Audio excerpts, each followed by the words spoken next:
So I made a script for a client recently. This is the website he provided. Obviously, a website for guitars, and as you can see, all of them are currently out of stock.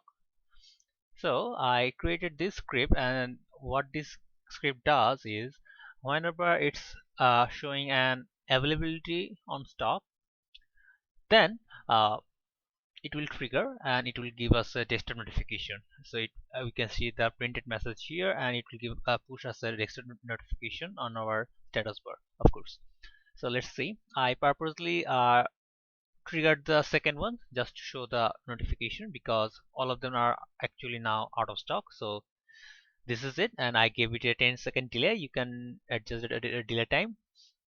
So it will continuously check for the availability whenever the website is updated, and if it shows the guitar is now available, then it will give you a distant notification or any kind of triggering function that is needed, right? So yeah, this is it.